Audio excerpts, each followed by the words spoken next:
بسم الله الرحمن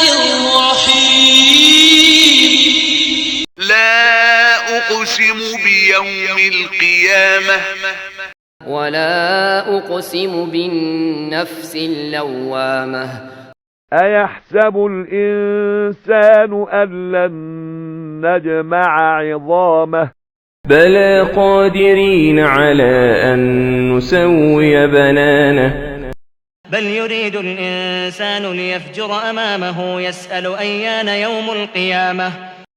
إذا برق البصر وخسف القمر وجمع الشمس والقمر يقول الإنسان يومئذ أين المفر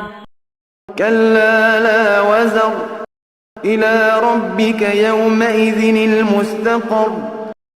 ينبأ الإنسان يومئذ بما قدم وأخر بل الإنسان على نفسه بصيرة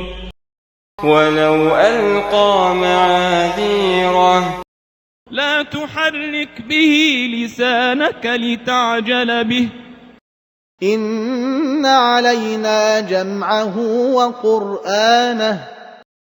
فإذا قرأناه فاتبع قرآنه ثم إن علينا بيانه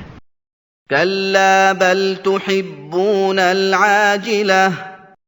وتذرون الآخرة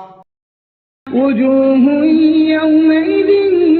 ناظرة إلى ربها ناظرة ووجوه يومئذ باسرة تظن أن يفعل بها فاقرة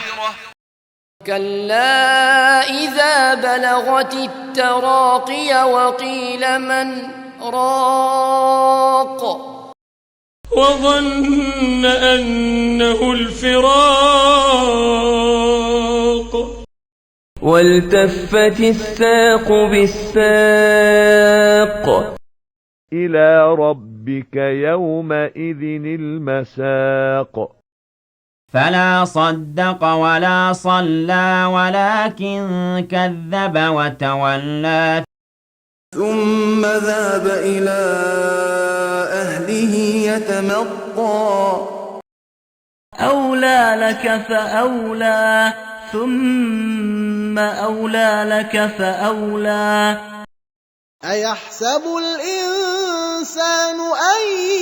يترك سدى ألم يك نطفة من مني يمنى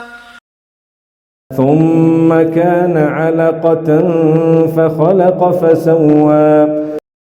فجعل منه الزوجين الذكر والأنثى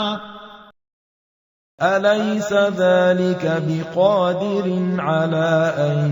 يحيي الموتى صدق الله العظيم.